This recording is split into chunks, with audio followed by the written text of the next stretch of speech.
capítulo 24, por favor.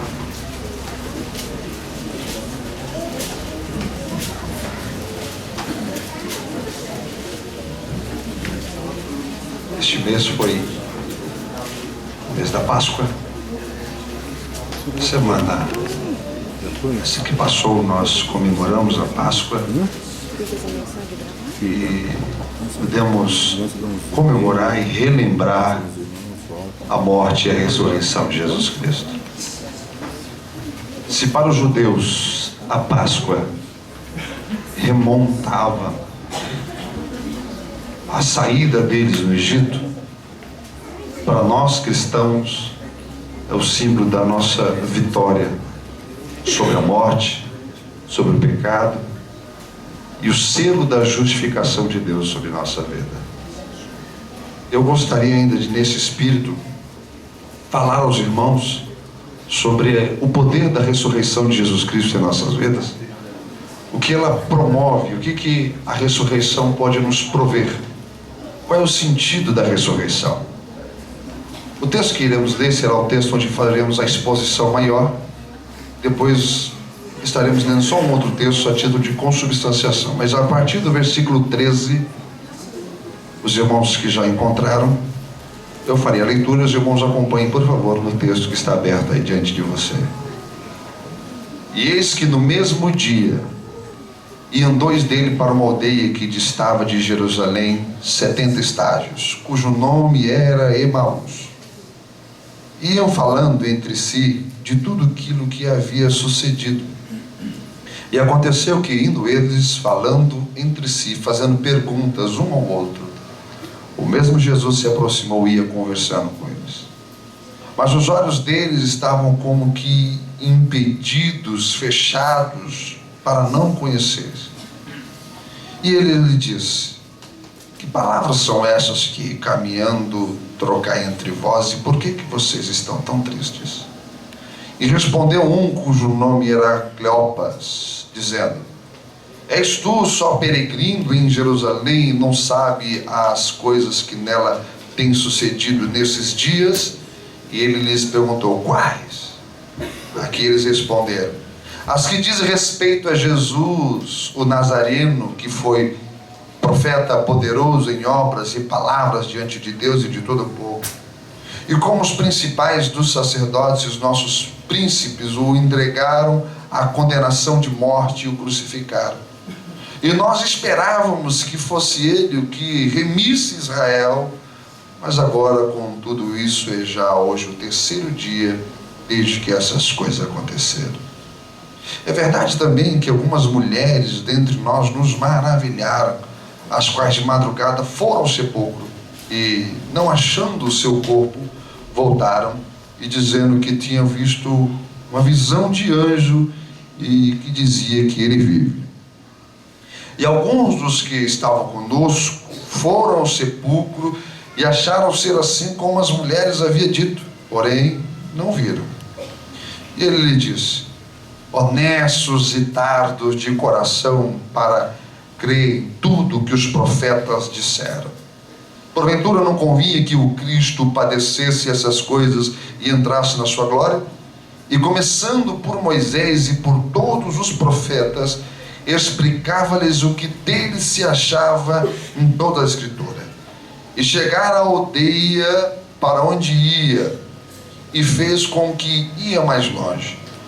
E eles o constrangeram, dizendo: fica conosco, porque já é tarde. Repita comigo: já é tarde. Já é tarde. E já declinou o dia, e entrou para ficar com eles. E aconteceu que, estando com eles à mesa, tomando o pão, abençoou e partiu e lhe deu. Abriram-lhes então os olhos e começaram eles a desaparecer-lhes. E disseram então um ao outro: porventura não ardia em nós o nosso coração quando pelo caminho nos falava e quando nos abria as Escrituras? E na mesma hora, levantando-se, voltaram para Jerusalém. Repita comigo: na mesma hora. Na mesma hora. Voltaram para Jerusalém. Voltaram para Jerusalém. E lá encontraram os congregados, os quais diziam: ressuscitou verdadeiramente o Senhor e já apareceu a Simão. E ele lhes contaram o que lhe aconteceu no caminho e como deles foi conhecido no partir do pão. E falando ele dessas coisas, o mesmo Jesus se apresentou no meio deles e disse: paz seja com todos vocês. Quantos podem glorificar o Senhor? O tema maior da ressurreição, podemos dizer que é a esperança, ou pelo menos é isso que ela renova em nossa vida, a esperança. A morte e a ressurreição de Jesus, ele é o tema central da salvação e da justificação, porque se na morte de Cristo nós fomos justificados pelos nossos pecados, em sua morte ele pagou o alto preço, a ressurreição é o selo de aprovação que Deus aceitou a sua morte. Por isso que Edward Bones, ele afirma: a ressurreição de Cristo é a pedra fundamental da arquitetura de Deus. É o coroamento do sistema bíblico, é o milagre dos milagres. A ressurreição salva do escárnio, a crucificação, e imprime a cruz com uma glória indizível. Porque se Jesus não tivesse ressuscitado, ele teria sido apenas o maior mártir do mundo. A prova de que Deus aceitou o sacrifício é a ressurreição. É a ressurreição o selo de aprovação. É nela que está a garantia de que o sacrifício oferecido foi satisfatório, foi suficiente, o Pai o recebeu e Cristo o ressuscita como um sinal de aprovação de que Deus havia recebido a oferta ao pecado pelo seu Filho. E essa percepção, nós temos que entender que a morte de Jesus Cristo, ela não saiu do controle de Deus. Jesus não morreu porque a força do inimigo foi maior do que a divina. A morte de Jesus não foi uma tragédia e nem a sua ressurreição uma surpresa. E Pedro nos esclarece isso. Aí eu peço aos irmãos que por favor abra em Atos capítulo 2. O discurso de Pedro elucida-nos bem nisso.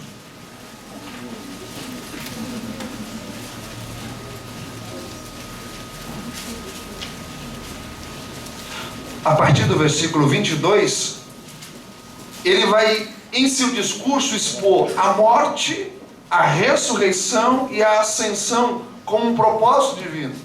Ele diz assim a partir do verso 22, eu presumo que os irmãos o encontraram, amém? Amém. Diz assim o texto: varões israelitas, escutai essas palavras. A Jesus Nazareno, varão aprovado por Deus entre vós, com maravilhas, prodígios e sinais, que Deus por ele fez no meio de vós, como vós mesmos bem sabeis. A este que vos foi entregue, Cristo não foi tomado, Cristo foi entregue.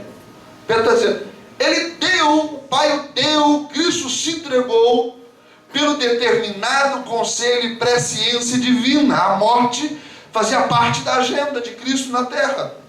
Ele diz que por uma presciência, Cristo veio introjetando-se no mundo com a expectativa também da morte. E aí o Pedro diz que tomando vós, o crucificaste e mataste pela mão de injustos. Vocês contrataram os romanos para matar, os romanos sendo a ponta da lança apenas, mas quem encomendou a morte de Cristo foi vocês. Pedro aqui faz a denúncia maior, dizendo que quem encomendou a morte foi vocês. Vocês mataram pela mão de injustos. Os romanos não tinham a expectativa de matar Cristo. Quem queria Cristo morto eram os judeus. Os romanos foram apenas a ponta da lança. Aí ele diz assim, verso 24: a qual Deus ressuscitou, solta as ânsias da morte, pois não era possível que por este fosse retido.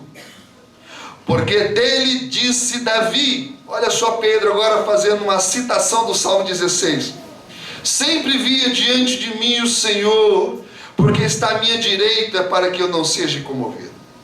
Por isso se alegrou o meu coração e a minha língua exultou, e ainda a minha carne há de repousar em esperança. Pois não deixará a minha alma na morte, nem permitirá que o teu santo veja corrupção. Fizeste-me conhecer os caminhos da vida, com a tua face me encherás de júbilo. Agora Pedro vai interpretar a citação, dizendo: varões e irmãos, seja-me lícito dizer-vos livremente, é com o sentido de que, com todo respeito, acerca do patriarca Davi, que ele morreu, foi sepultado, e entre nós a sua sepultura está até hoje. Ele diz: ó, Davi, com todo respeito que tenho a ele morreu. E cadê a sepultura dele? Está aí. E os restos mortais dele? Estão lá. Davi está morto até hoje. 30. Sendo, pois, ele profeta, e sabendo que Deus lhe havia prometido com juramento que do fruto de seus lombos, segundo a carne, levantaria o Cristo para assentar sobre o seu trono, nesta previsão, disse da ressurreição de Cristo, que sua alma não foi deixada na morte, e nem sua carne viu a corrupção. Deus ressuscitou esse Jesus, do qual todos nós somos testemunhas. Ele está vivo, ele está dizendo. E eu e muitos aqui são testemunhas desse Cristo vivo.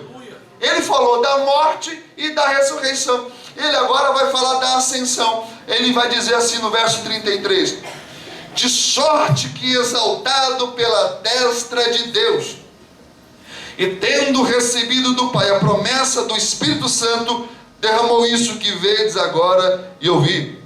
Como eles estavam confusos por aquilo que estava acontecendo, que foi a descida do Espírito Santo, Pedro diz que isso só está acontecendo porque algo aconteceu lá no céu. Ele diz: Cristo foi recebido em cima, por isso o Espírito Santo está sendo recebido aqui embaixo. A prova de que Cristo está à destra de Deus é o Espírito Santo derramado pela igreja. É o selo de que ele está à destra do Pai.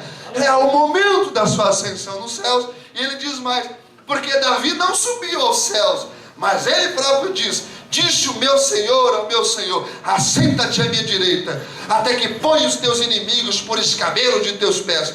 Saiba, pois, com certeza, toda a casa de Israel, que é esse Jesus que vocês mataram, Deus o fez Senhor e Cristo. Quantos podem glorificar o Senhor por isso? Ele é o Cristo da nossa alma. Vocês mataram, mas Deus o ressuscitou e fez assentar em seu alto trono. E aí, a audiência de Pedro, que está sendo acusada de assassinato, fica aturdida diante da realidade. E há quem diga que Pedro não tinha sabedoria, que ele era um chucro, um ogro. Não é o que o texto aqui nos recomenda. Pelo contrário, olha a retórica desse homem, olha a exegese do Salmo 16 que ele faz, olha a aplicação que ele propõe. Era o poder de Deus já na vida dele. E como resultado desse sermão, olha o que aconteceu no verso 37. Ouvindo eles isso, ou seja, a audiência que está sendo acusada de homicídio, compungiram-se em seu coração, aturdidos, e perguntaram a Pedro e aos demais irmãos: que faremos, varões e irmãos, então, para nos redimirmos disso? O que a gente faz agora? Aí Pedro responde para eles: é simples. Arrependei-vos e cada um de vós seja batizado em nome de Jesus Cristo para perdão dos seus pecados, e recebereis também o dom de Deus que aqui está derramado sobre nós. Aleluia. Vocês também podem participar. O céu também está aberto para vocês, ele está dizendo. Agora, essa convicção de Pedro, ela precisou ser trabalhada por Cristo. Não só em Pedro, mas com todos os apóstolos. Porque não coube imediatamente na mente dos discípulos a morte de Cristo. A morte na mente dos discípulos frustrava o plano de Deus. Eles não entenderam como a morte como fazendo parte da agenda de Deus. Tanto que em Mateus 16, quando Jesus insinuando, sinalizando que indo para Jerusalém ele iria ser preso, torturado e morto, os apóstolos dizem: então o senhor não faça isso, então não vamos para Jerusalém. O senhor tem ciência de que o senhor vai para Jerusalém? E Jesus diz: olha, eu agora vou para Jerusalém.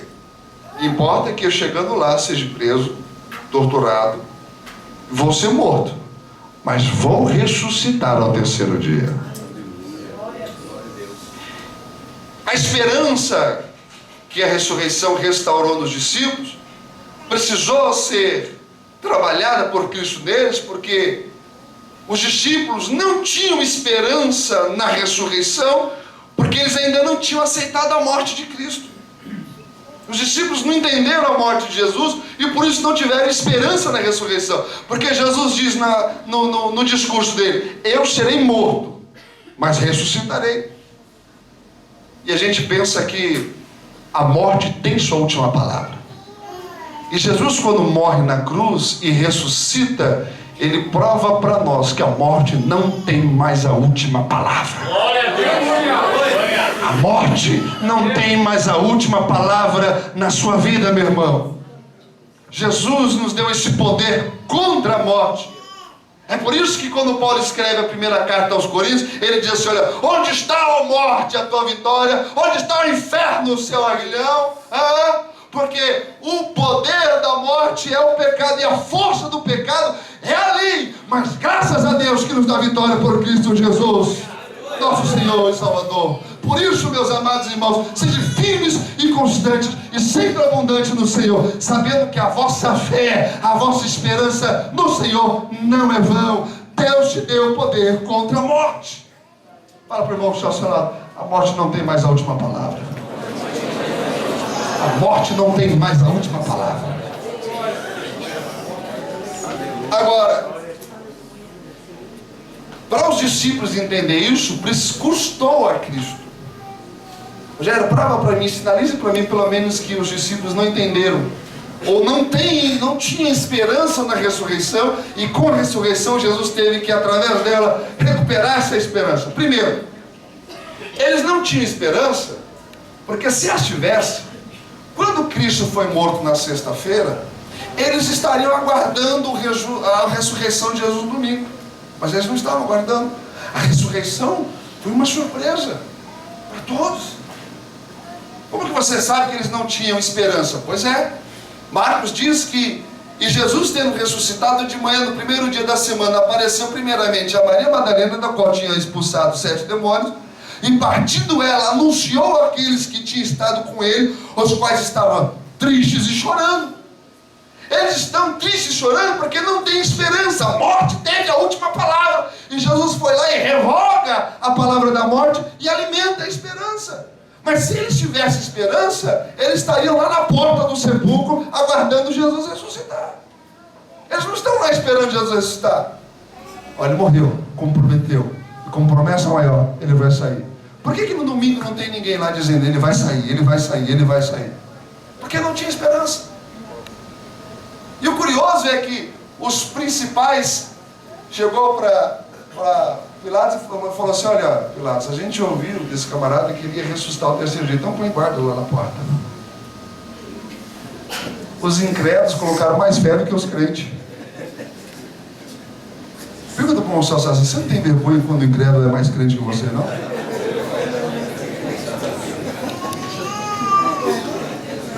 Às vezes o ímpio tem mais devoção do que nós cristãos.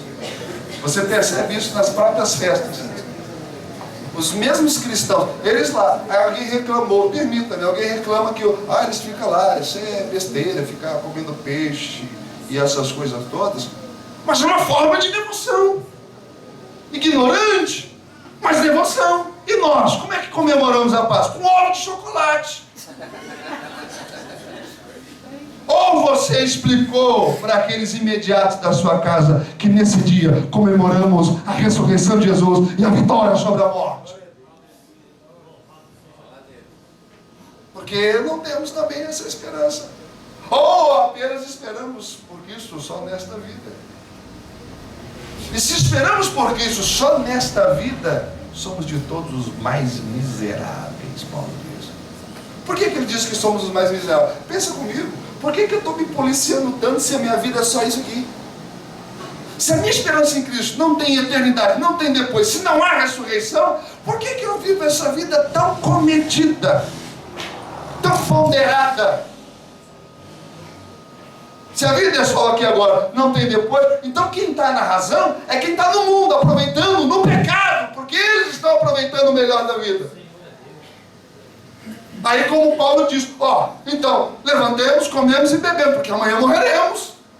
E acabou.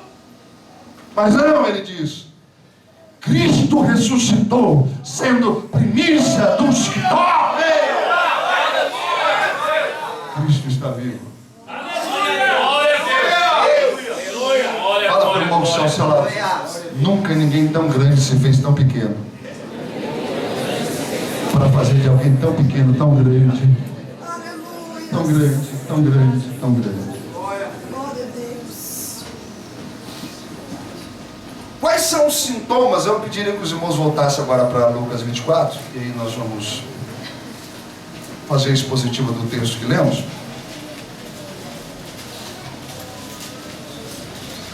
Quais são os sintomas de alguém que está perdendo ou perdeu a esperança? Como detectar? Como diagnosticar? Pois bem, o texto vai nos dizer nos versos 13 e 14 assim: e eis que no mesmo dia iam dois dele para uma aldeia que distava de Jerusalém.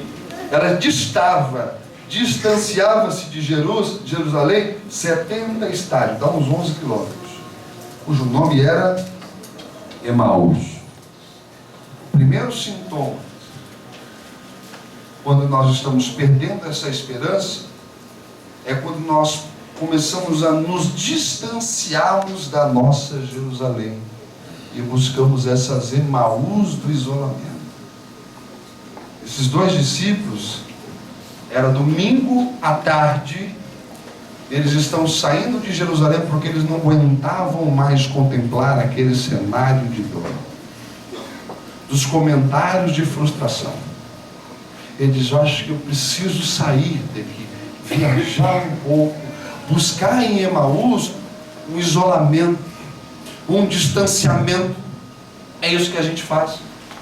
Quando sofremos decepções, quando sofremos frustrações, quando as nossas esperanças estão comprometidas, a primeira reação que fazemos é deixarmos de congregar, distanciamos, paramos de vir para os cultos, perdemos essas convicções, buscamos Emaús para se embrenhar, se afundachar na tristeza. Fazemos isso, nos isolamos. É o que a decepção promove. É o que aconteceu com Elias quando recebeu o recado de Jezabel.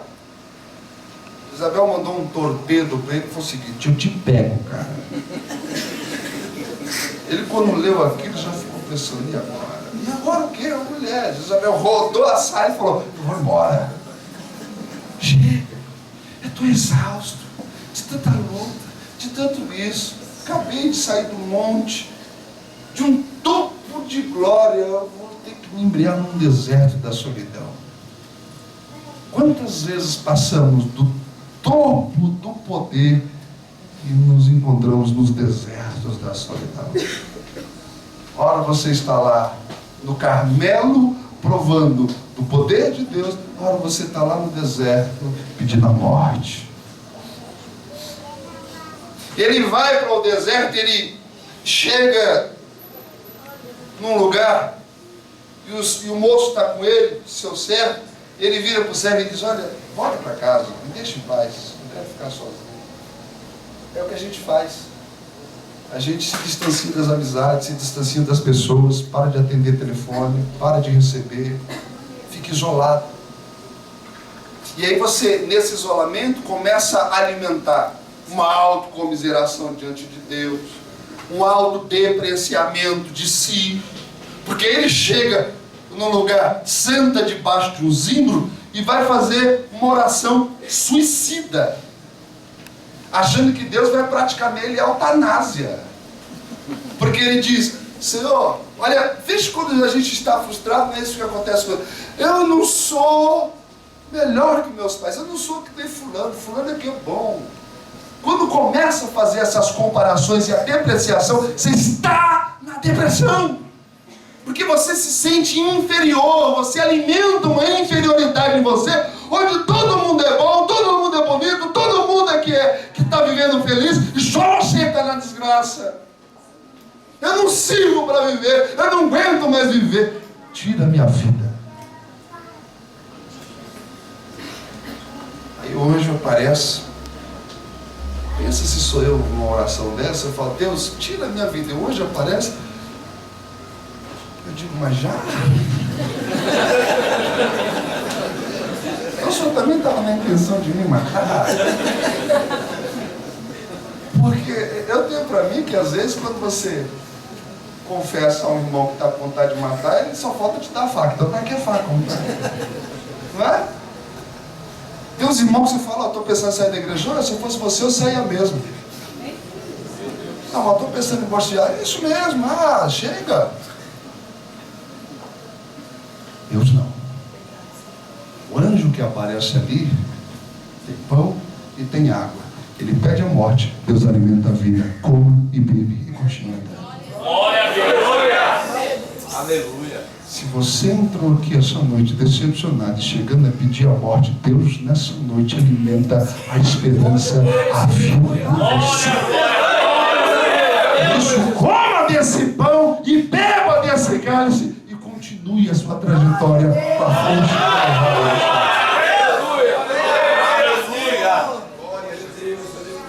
Porque Deus sabe, e Deus não leva em considerações esses nossos devaneios, porque Ele sabe que é da boca para fora. A mulher fala assim, eu tiro pela mulher, que somatiza muito mais os dilemas e os estresses do que o homem. O homem é mais debochado, eu acho que o homem é mais debochado. Porque a coisa está ruim, ele então tá bom, então que assim seja. A mulher não, ela se estressa e ela somatiza, e ela às vezes sente no corpo isso, com alterações menstruais, comportamentos, acontece isso. Porque o homem é mais crachado. Por exemplo, ele chega na casa dele, está lá, a bagunça de brinquedo, o menino está lá e diz, o menino,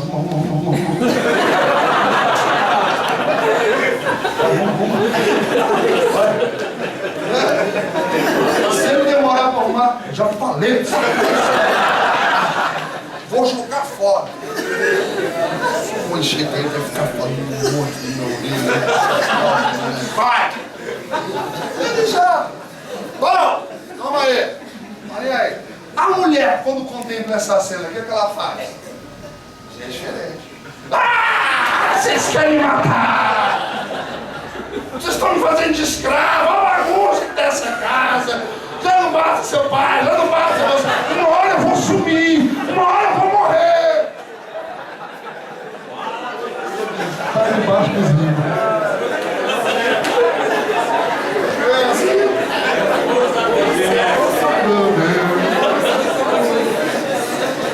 Quando eu morrer, vocês vão dar valor.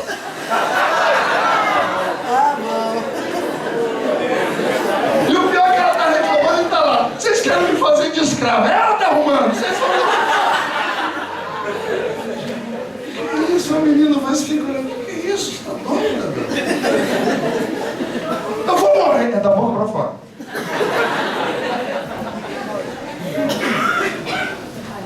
O Elias pede a morte, aí caminha 40 dias e entra numa caverna. Aí se embriou na caverna e está lá escondido. Aí eu penso que o mesmo anjo que levou o pão falou, o senhor quer que eu vá lá dar mais pão para ele? Aí Deus falou, não, peraí.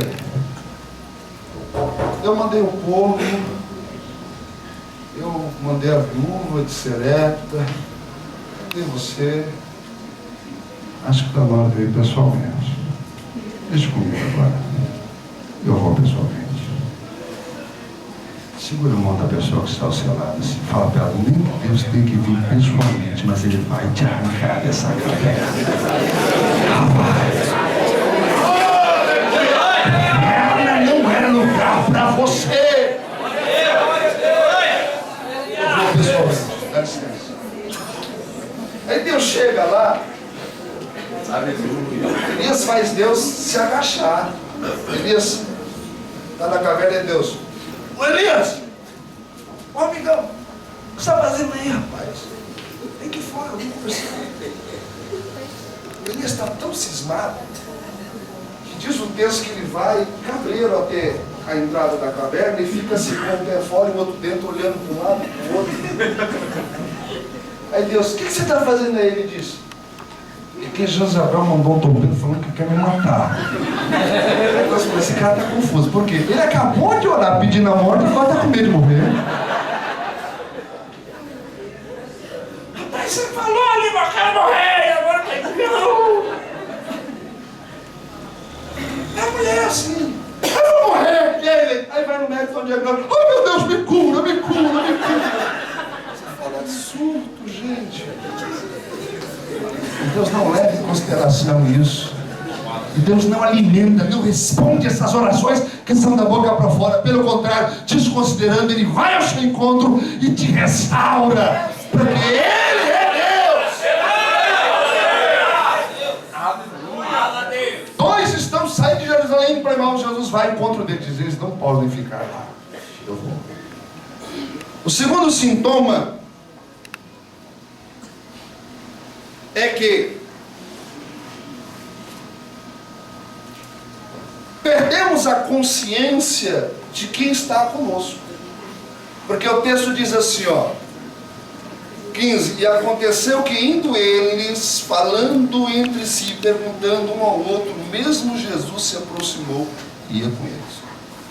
Mas os olhos deles estavam como que impedidos ou fechados para não enxergar.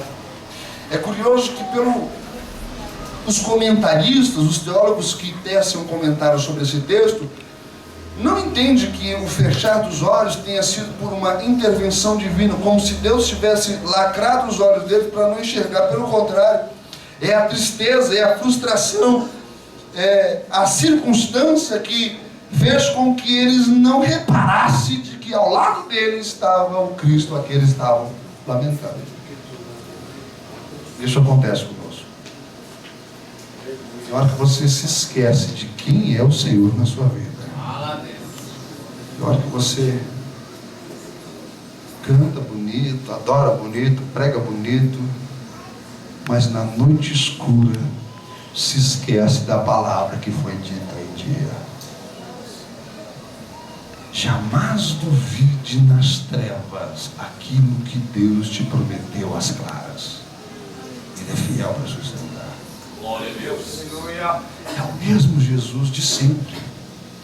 Que sempre esteve com você, que vai estar com você nisso aí. Você está passando por isso, Ele está com você. Ele não te larga, não.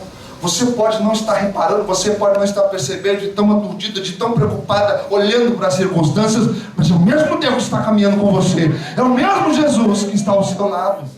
É o mesmo.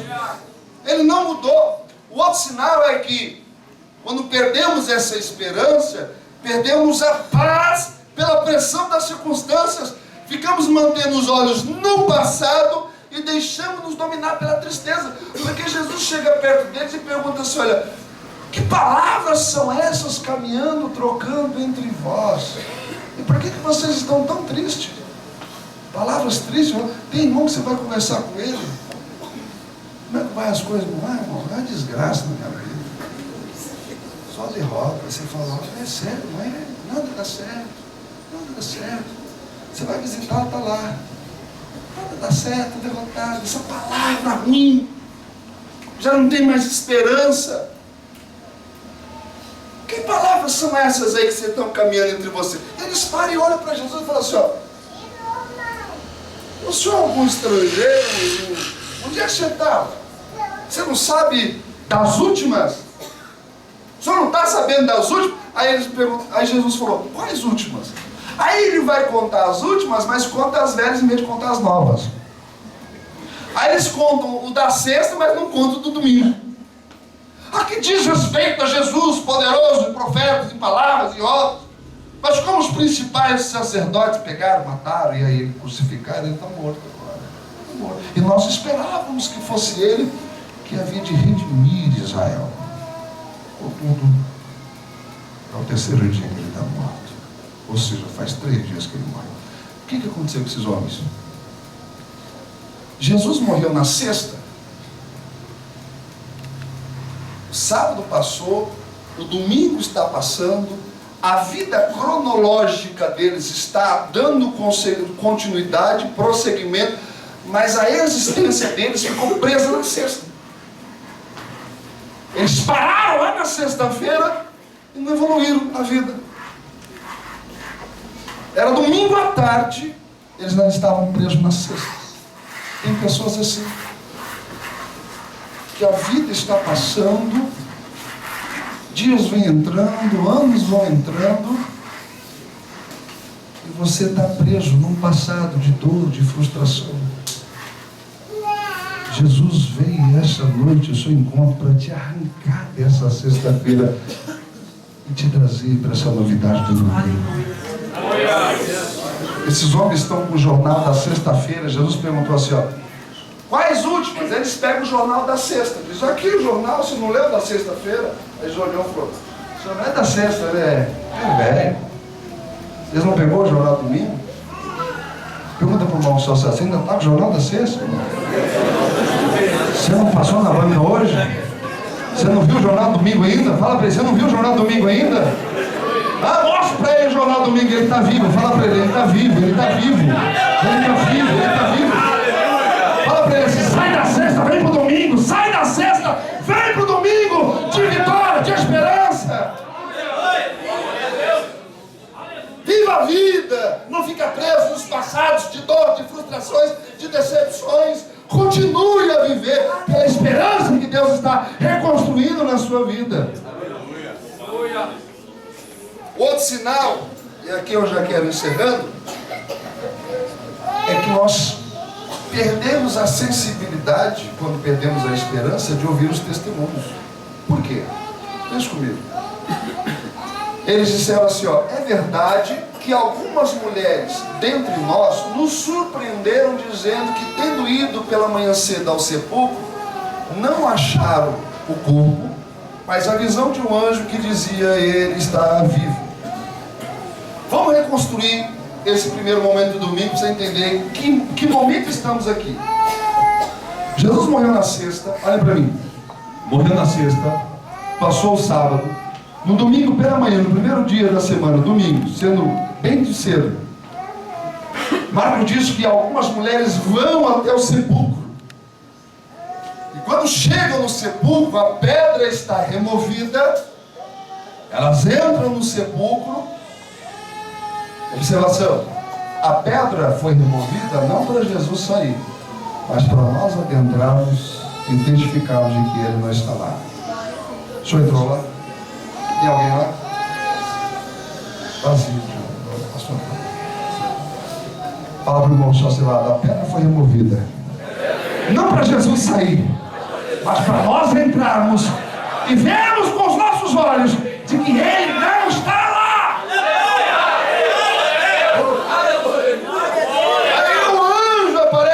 Essas mulheres, quem que vocês estão procurando? Jesus? Vocês estão procurando no lugar errado.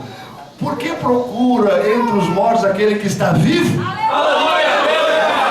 Vai e diga aos discípulos de que ele quer encontrar com vocês lá na Galileia. Olha que o pastor esteve em Israel, a crucificação de Jesus e onde eles estavam lá era Judeia. Galileia é outro distrito, é outro estado. E para eles irem para Galileia, deu trabalho para Jesus. Você pensa que eles ficaram aglomerados em Jerusalém. Vai para Galileia. Aí elas vão correndo até os discípulos e diz, olha, fomos ao sepulcro, a pedra está removida, o corpo não está lá, mas o anjo anunciou de que ele está vivo. Dois discípulos que estavam entre eles, sendo Pedro e João, e eles dizem isso, dois discípulos que estavam entre nós foram verificar e viram de fato que a pedra estava removida, não tiveram a visão do anjo, mas o corpo também não estava lá. Porque aí eles foram lá e não acharam o corpo. Aí voltaram, aí é a hora que eles saem. Eles saem, e aí o que acontece? A Madalena, ela volta para o túmulo, ela volta para o jardim.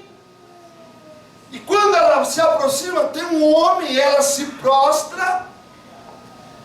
Aonde foi que colocaste o meu Senhor? Ele diz, Maria. E ela olha, é o Senhor. E quando ela vai se aproximar, ele diz, olha só, não me toque, porque eu ainda não fui ao Pai. Porque ele morreu, ressuscitou e precisava ser assunto. Houve duas ascensões, essa do mesmo dia, ele precisava apresentar esse sacrifício ao Pai. que é o que o sacerdote fazia. Ele oferecia o sacrifício e com esse sangue ele entrava até o Santo dos Santos e ninguém podia interromper esse trajeto. Ele tinha que apresentar isso lá no Santo dos Santos. Eu estou indo, não me toque. Ela sai, ele vai e volta, encontra a sua mãe e outra Maria. E aí ele permite ela tocar. Só que esses dois discípulos só ouviram o relato dos discípulos que foram ouvir o sepulcro vazio, estão indo para Emaús. Aí Jesus vai ao encontro deles e diz: vocês estão ouvindo todos esses testemunhos e não estão acreditando, honestos e tardos de coração para crer em tudo que os profetas disseram. A ficha demora a cair, você demora a crer. Deus está falando, Deus está ensinando, Deus está mostrando, e vocês não creem. Chega um momento da nossa vida que a decepção é tanta que parece que a palavra não penetra. Ela perpassa, mas não penetra. O coração fica frio, a fé fica gelada.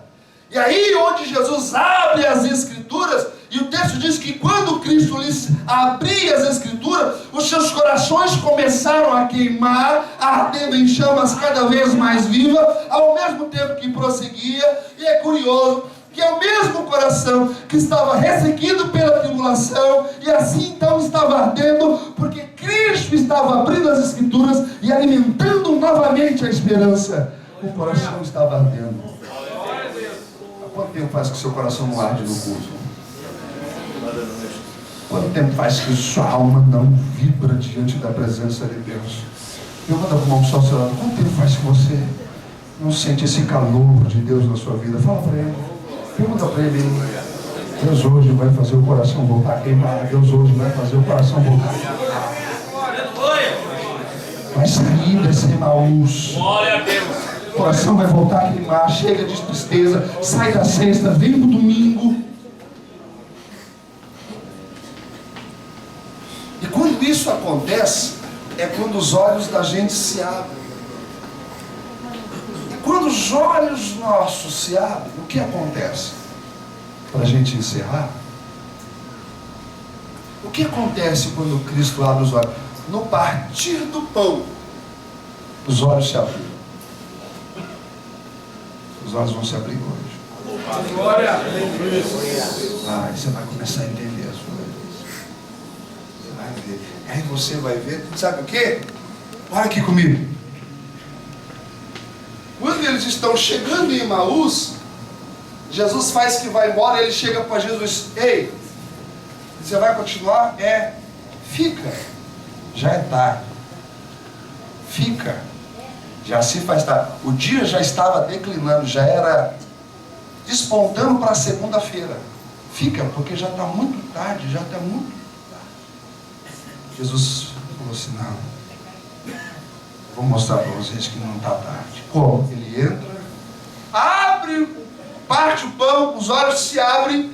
Aí o texto diz que imediatamente eles se levantam e voltam para Jerusalém.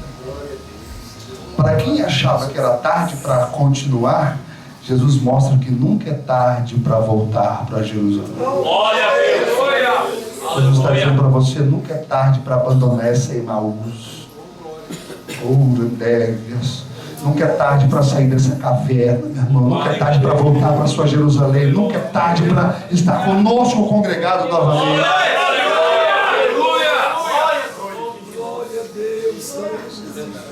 Fiquemos em pé. Ministra aí esse irmão que está ao seu lado. Diga assim para ele assim: ó, nunca é tarde para sair dessa Emaús. Fala para ele assim: vamos voltar para Jerusalém. Emaús não é para você. Fala para ele: Emaús não é para você. E quando isso acontece, que você percebe que você ainda tem a oportunidade de recomeçar, de ser recolocado os eixos, veja que a palavra deles no caminho qual era? Porque caminhando trocais essas palavras tristes. Mas depois que Jesus abriu os olhos, eles voltam para Jerusalém com uma boa nova, dizendo: ei, ele está vivo, ele está vivo. Jesus mudou a boa nova da boca deles. Jesus mudou a linguagem deles. A linguagem tristeza, agora é linguagem de vitória. Eis que vivemos, ele está vindo, acabou. Jesus está dizendo para ele, volte e diga, ele está vivo, ele está vivo, ele está vivo. Jesus hoje muda a sua linguagem. Jesus hoje muda o seu testemunho. Chega de dar testemunho de tristeza. Fale para o irmão que está ao seu lado, nunca mais você vai testemunhar tristeza.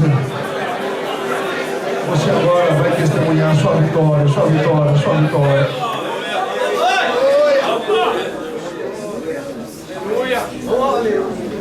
E no mesmo lugar, no mesmo cenário em que houve a tragédia, houve a contemplação da vitória. Nesse mesmo lugar, na sexta-feira, você olhou para o Jesus crucificado, você vai contemplar o Cristo ressurreto. Aleluia! Glória a Deus. No mesmo ambiente que você sofreu a dor, o dano, sofrerá a honra. Vai passar pela vitória. Quando eles voltam, a Bíblia diz que os discípulos estão fechados, com portas fechadas, janelas fechadas, com medo dos judeus que estão lá fora. Jesus surge no meio deles e diz: paz seja convosco. Paz seja com vocês. Observe que as portas estão fechadas, as janelas estão fechadas porque eles estão com medo. Se outrora eles estavam trancados de medo depois da ressurreição, eles eram muitas vezes trancados porque neles não havia mais medo. Se você puder, põe a mão no ombro dessa pessoa que está ao seu lado. Aleluia. Fala para ela, Senhor, não precisa ter medo. Fala para ela, Senhor, abre a porta, abre a janela, encara a vida. Ele está vivo, ele vive,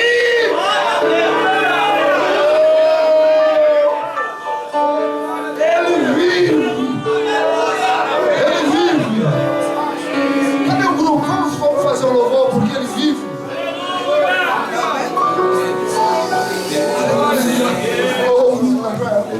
Fala para ele, você está sentindo essa paz? É porque ele está aqui vivo. Ele está aqui entre nós. Ele está aqui entre nós. Deus, nessa noite, restaura a esperança de seu coração. E você que entrou aqui com dor, com testemunho de tristeza, vai sair aqui com um novo cântico na sua boca. Você crê? Vamos cantar? Sabendo que você não sabe cantar, mas vamos adorar então? Vamos declarar o quê? Repita comigo assim, ó. Porque ele vive, posso crer no amanhã. Canta! Porque ele vive,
nós podemos crer no amanhã.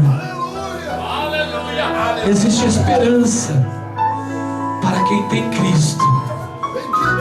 Existe esperança. Eu contei aqui uma vez um testemunho que eu ouvi de uma pessoa que havia sido despejada da sua casa. E esta pessoa, não tendo para onde ir, estando com todos os seus móveis em cima de um carro, o motorista perguntou: para onde nós vamos?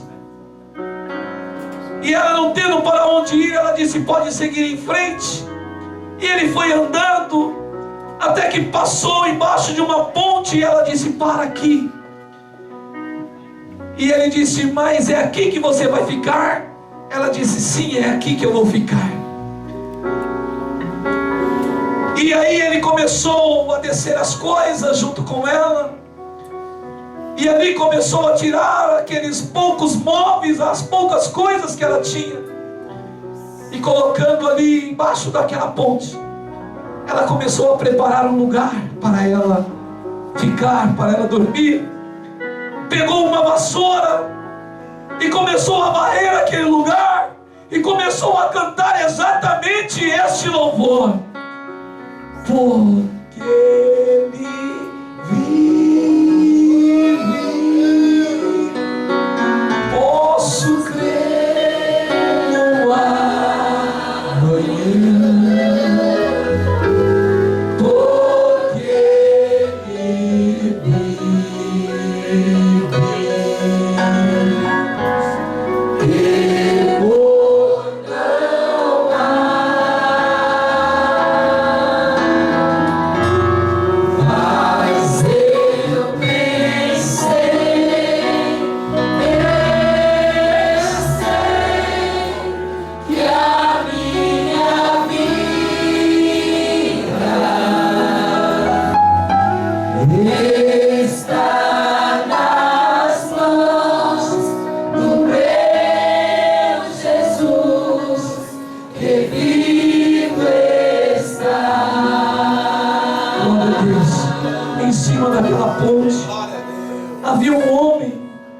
estava desesperado. Um homem que não tinha esperança na sua vida. E ele tinha saído da sua casa com o intuito de tirar a sua vida, porque ele já não tinha mais razão para viver, já não encontrava mais razão para viver. Decepcionado com tantos problemas, ele decidiu tirar a sua vida. E ele estava em cima daquela ponte, e o plano era de ele se lançar daquela ponte, se jogar daquela ponte e tirar a sua vida. Mas quando ele começou a ouvir aquele louvor, aquela voz começou a entrar no seu coração. Ele começou ali a sentir a presença do Senhor, e ali ele começou a tentar encontrar de onde é que vinha aquela voz. Da onde é que vinha aquela voz? E ele saiu andando, ele saiu e ele foi descendo daquela ponte, e ele foi ao encontro daquela mulher, e ele disse: como pode alguém estar num lugar como esse? Alguém está vivendo uma vida como esta, sem ter casa para morar, sem ter uma vida digna, sem ter um lar, ter esperança. Aquele homem, ele era um homem próspero, ele era um homem rico, mas ele não tinha alegria no seu coração. Ele não tinha o mais importante, ele não tinha Jesus no seu coração. Embora aquela mulher não tivesse uma casa para morar, mas ela tinha Jesus no seu coração. Ela estava como aquele Lázaro que não tinha nada, que comia das migalhas que caía da mesa, mas ele tinha Jesus. Ele tinha Jesus no seu coração. E eu quero convidar você que talvez entrou aqui nesta noite, que talvez você tenha até uma vida muito boa, que talvez você tenha até uma vida favorável, mas está faltando uma coisa na sua vida. Falta Jesus na sua vida. Você precisa ser uma pessoa completa, e para você ter uma vida completa, você precisa de Jesus no seu coração. Você precisa ter um encontro com Jesus para você ter esperança nos momentos mais difíceis da sua vida, porque o dia mau, ele vem para todos. E eu quero convidar você a vir receber Jesus no seu coração nesta noite. Eu quero convidar você para você entregar a sua vida para Jesus. Eu gostaria de conhecer as pessoas que estão aqui, que ainda não deu esse passo para Jesus, que ainda não entregou a sua vida a Ele.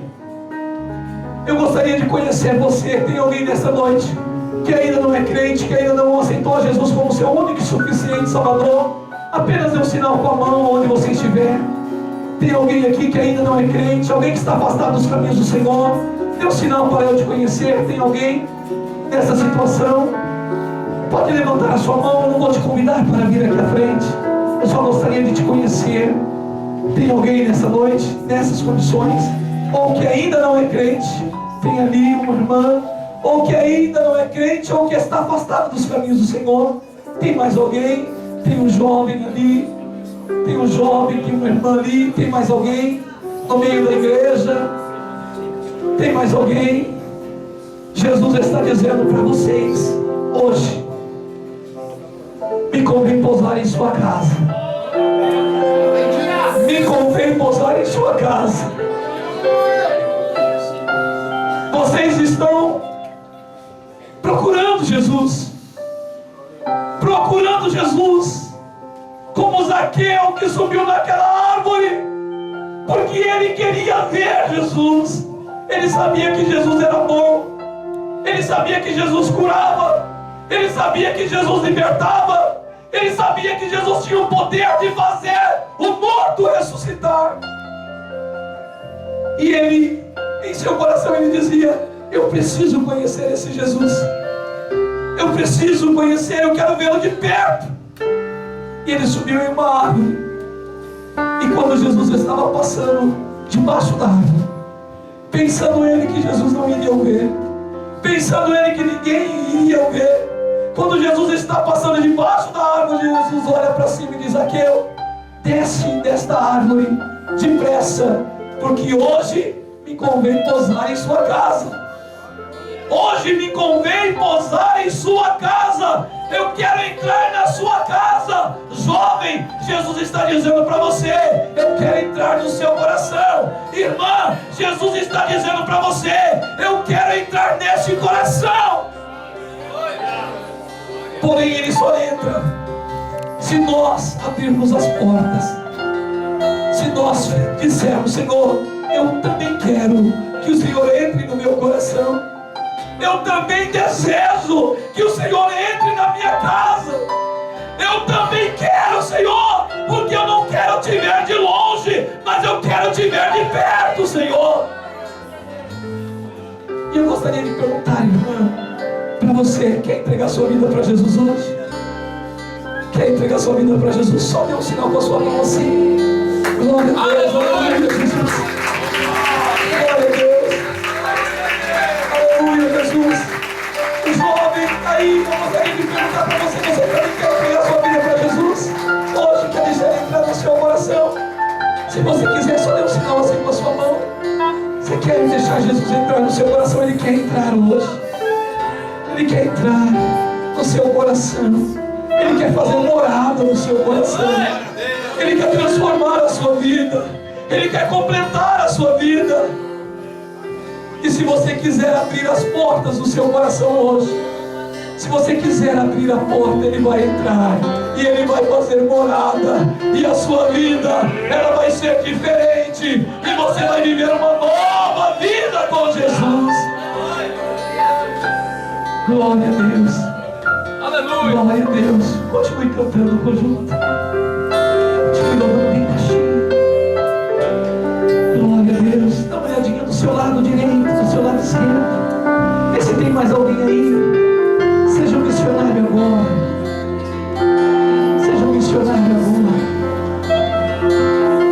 Glória a Deus.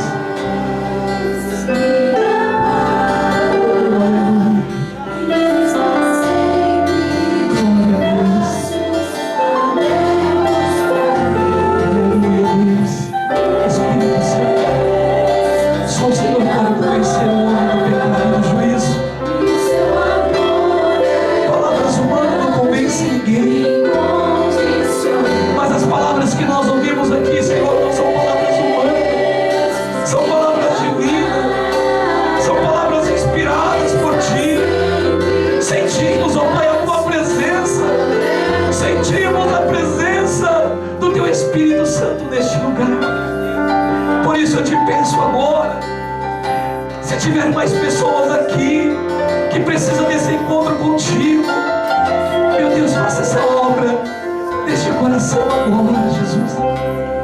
Liberte da dúvida, tire o medo, tira, Senhor, meu Deus, a incerteza, Pai, e faz a obra completa, meu Deus. Faz a obra completa agora, Jesus.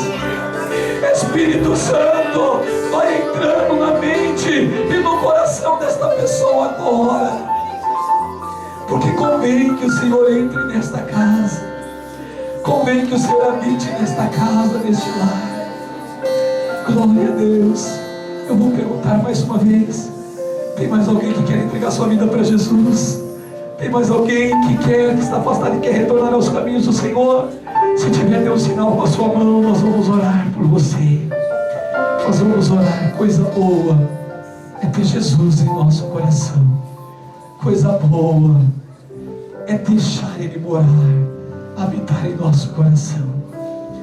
Glória a Deus. Aleluia, Jesus. Glória a Deus. Estenda suas mãos para cá. Estenda suas mãos. O jovem de azul, você quer entregar sua vida hoje para Jesus? Jovem de azul, você quer entregar sua vida para Jesus? Os jovens aí querem hoje dar esse passo para Ele? Amém? Não querem? Continue vindo na igreja, tá bom? Queremos ser amigos de vocês. É uma alegria poder receber vocês aqui. Glória a Deus. O jovem está levantando a mão. Ele tem mais alguém levantando a mão? Glória a Deus. Então estenda suas mãos para cá. Porque é o nome Maria. Nil, Deus abençoe, Nil, a sua vida. Na verdade, a Nil já faz parte da família, né, Nil? Já está aqui conosco. Já faz parte dessa família. Estenda suas mãos para cá. Senhor Jesus, tua filha, Pai, está aqui. Ter intimidade contigo é algo maravilhoso, Pai. E eu quero que ela experimente, Pai, de uma intimidade, de uma experiência única, Pai.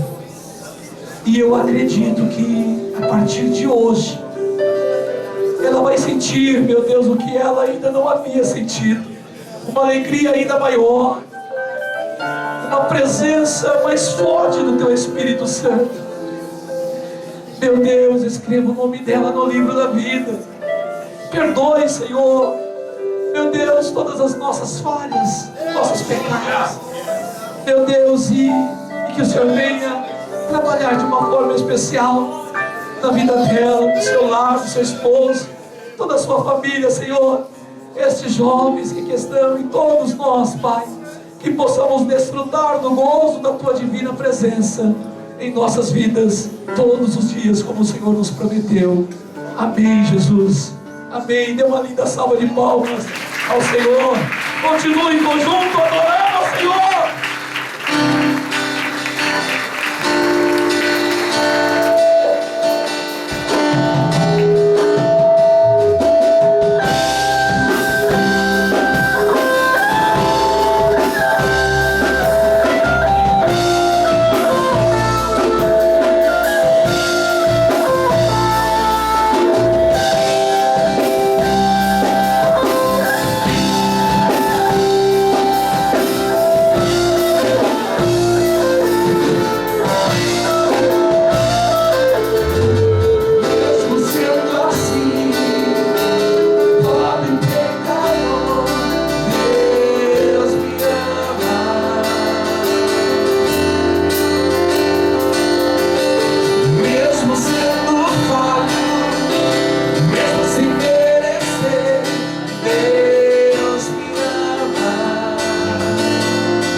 esta mesa, esses pães, este cálice, mas eu gostaria de fazer a leitura da palavra do Senhor concernente à ceia.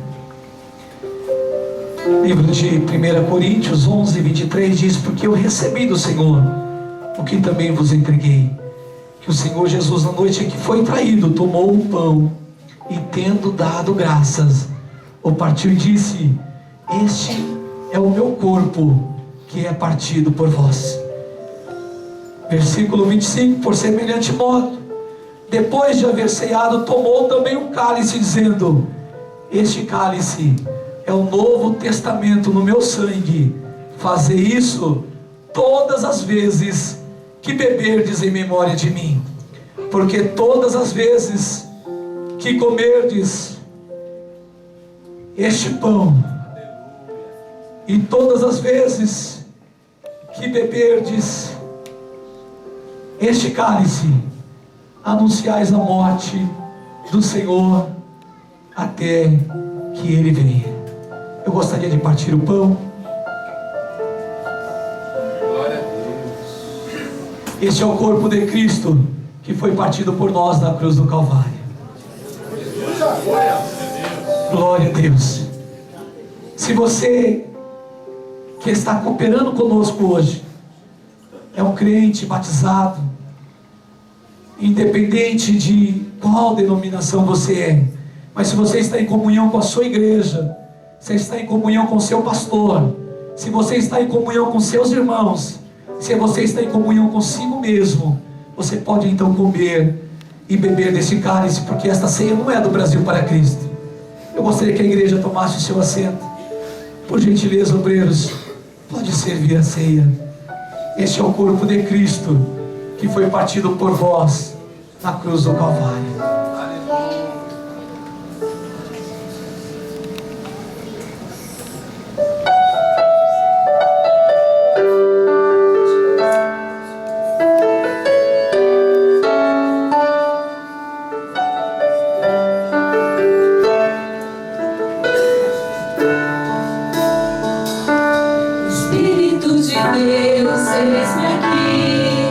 Toca-me com brasas no altar, me enche com a tua unção, faz transbordar.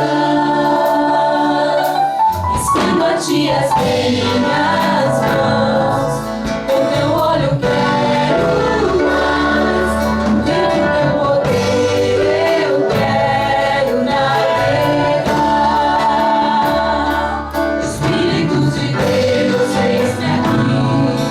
Toca-me com brasas no altar, me enche com a tua unção, faz transbordar. Estendo a ti as minhas mãos, com teu olho quero mais, no brilho do teu poder eu quero navegar.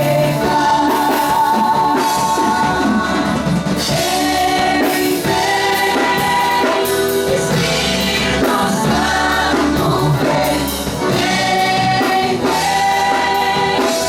unção derramar. Espírito Santo, vem,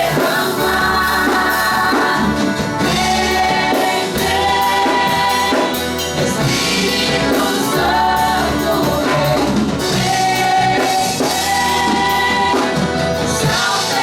derramar. Espírito de Deus, eis-me aqui.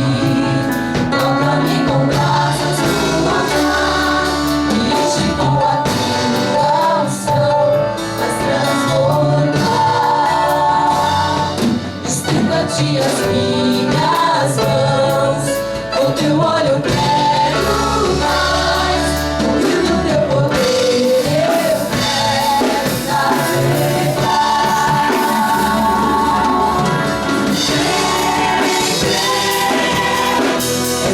Espírito Santo, vem, unção derramar.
Glória a Deus.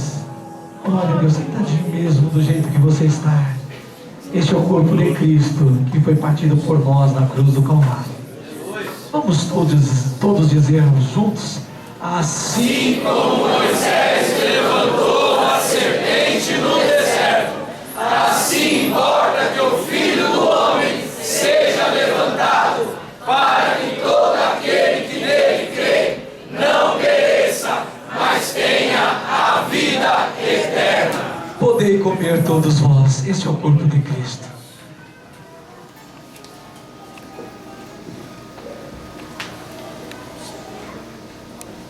Glória a Deus.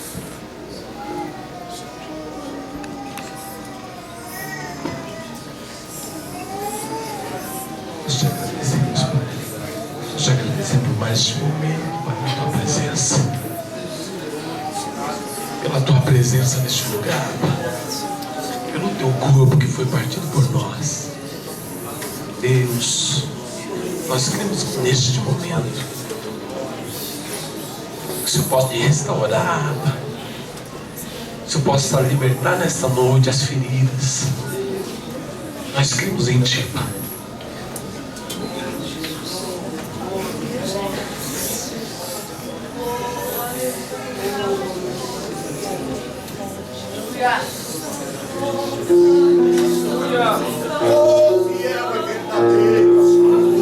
Glória a Deus. Deus de divina graça.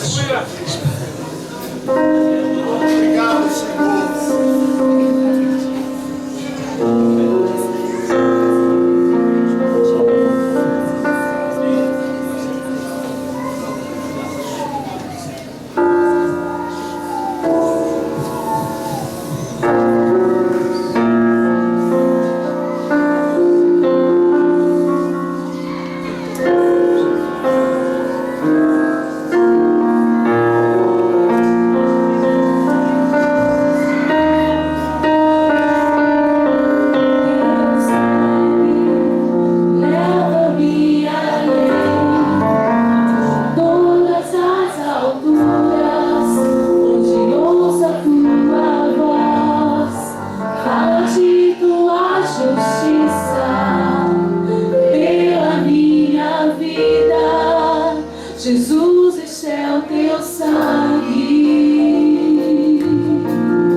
Alguém não pegou o cálice?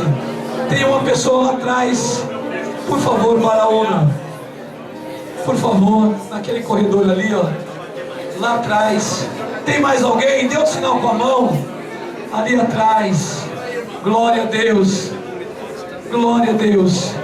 Queridos, se eu pudesse, eu trocaria esse cálice com todos vocês.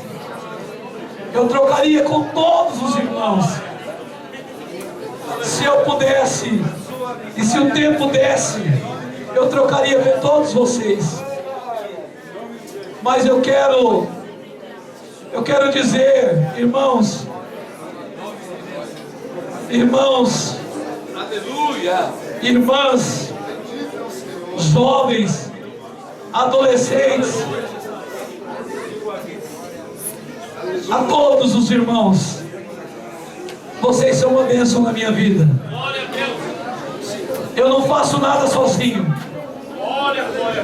Eu não faço nada sozinho. Diaconisas, obrigado. Essa mesa linda, tantas coisas que vocês fazem na igreja. O FEBRAC, na pessoa das líderes, eu falo com todas as UFEBRACianas, muito obrigado, vocês são bênção na minha vida. ZUBRAC, Vocês são bênção, Pamela. Vocês são bênção na minha vida. Tá bom? Desejo o sucesso de vocês. Desejo o sucesso de vocês. A Dobrac, que fez um congresso abençoado. Desejo que vocês cresçam na graça e no conhecimento da palavra do Senhor. A cada dia. A cada dia. Tá bom? Glória a Deus. Conjunto Ministério Imperial. Que Deus abençoe a vida de vocês. Vocês são bênção na minha vida. Vocês abrilhantam o nosso culto. Vocês alegram o nosso culto. Sem vocês o nosso culto não seria o mesmo. Tá bom? Deus abençoe. Ministério que aqui está. Pastor Aguinaldo, que começou comigo lá no Soberânia. Rodivaldo, que não era nem diácono, era diácono, né, Rodivaldo? Quando eu cheguei aqui no Imperial, e está aqui comigo. Pastor Gilberto, que divide comigo a responsabilidade dessa igreja. Rogério, que nos representa em tantos lugares. Que Deus abençoe, Rogério. Você é uma bênção poder ouvir você. Uma bênção. Nós crescemos, nós amadurecemos quando te ouvimos. Pastor Carlos, você nos inspira com esse cabelo branco, com essa vitalidade. Reinaldo, é uma bênção ter você aqui conosco. Ariosto, pregador das multidões. Glória a Deus. Deus abençoe sua vida, Ariosto. Pastor Elias, com esse cabelo branco, com toda a sua família que aqui está, a família linda que você tem, pastor. Que Deus abençoe sua vida. Você também me inspira. Roberto, a última ceia solteiro. A última ceia, vamos brindar, vamos brindar. A última ceia solteiro. Titi, glória a Deus. Vando, Deus abençoe sua vida. Foi para Minas, voltou e está aqui conosco de novo. Clóvis, que nos conhecemos desde jovem, e nós fomos jovens na mesma Jubrac, e vamos fazer 25 anos de casado no mesmo ano. Você e a Genesi, sua família é uma bênção na minha vida. É um prazer poder ter você nos servindo aqui. Maurício, que Deus te abençoe. É uma bênção ter você aqui trabalhando conosco. E todos os obreiros, Osane e Ricardo, e todos, irmãos, que Deus abençoe a vida de todos vocês. Ricardo, que quando nós chegamos aqui também não era nem diácono, né, Ricardo? E hoje é um diácono, e a sua esposa Lívia da Diaconisa abençoada. Que Deus abençoe a todos, irmãos. É um prazer muito grande poder fazer parte dessa família imperial. É um prazer muito grande poder fazer parte dessa família. Este mês de maio, Lourdinha, nós vamos fazer 28 anos, né? É 28 ou é 29 que nós vamos fazer de imperial. Eu estou já perdendo a conta. Mas nós vamos fazer aniversário neste mês de maio. A Leia, que foi jovem da Jubrac, junto, e um dia passou por aqui, a UNAC, que não era nem Jubrac, era UNAC. Um dia passando por aqui, ela viu a igreja, e ela poderia ter voltado lá para a sede, que era a igreja que ela conhecia, e ela veio parar aqui. Sabe por quê, irmãos? Porque eu nunca deixei de orar por ela. Eu sempre orava por ela, pelo Fabiano, pelo Jonas, pelo Natan, pela Marlene e por tantos outros jovens que faziam parte. E eu, mesmo sem ver essas pessoas, eu continuava orando pela Leia. E um dia ela apareceu no nosso culto. E hoje é uma bênção, é uma grande ajudadora nesta obra. Trabalha nos bastidores, assim como muitas outras pessoas trabalham nos bastidores. E é por isso que nós temos uma igreja abençoada. É por isso que nós temos uma igreja que cresce, uma igreja frutuosa. Valéria, você é uma bênção na minha vida, neguinha. Deus abençoe a sua vida. Só eu posso falar assim com ela. Que Deus abençoe a todos vocês. Todos. Eu ficaria 1 hora aqui falando de vocês, porque vocês são uma bênção na minha vida. Que Deus abençoe a todos. Ronaldo, quando morre alguém, nós logo ligamos para você. E você é um missionário nessa hora, viu, Ronaldo? Você é um missionário nessa hora, trabalha nos bastidores e nos auxilia as famílias quando mais precisa. você é uma bênção para nós, viu, Ronaldo? Que Deus abençoe a todos, irmãos. Se eu fosse fazer como Paulo, quando escreveu a carta de Romanos, no capítulo 16, eu iria ficar citando muitos nomes aqui, e eu iria ficar agradecendo por muito tempo a todos vocês. Obrigado, queridos, a todos vocês. Trocando com a minha esposa, com a minha metade, eu troco com todos vocês agora. E dando um beijo nela, eu dou um beijo em todos vocês agora. Só que ela eu vou beijar na boca, vocês não. Glória a Deus, aleluia. Este é o sangue de Cristo, que foi derramado por nós na cruz do Calvário. Podei beber todos vós, assim diz o Senhor. Aleluia. Glória a Deus, glória a Deus. Glória a Deus, obrigado, Jesus. Obrigado, Jesus. Obrigado, meu Deus, por essa família que o Senhor nos deu. Obrigado, Senhor, por essas pessoas, por esses irmãos que trabalham ao nosso lado. Obrigado por esse ministério. Obrigado por esses obreiros. Obrigado pelas sobrinhas. Obrigado por essa liderança de todos que fazem.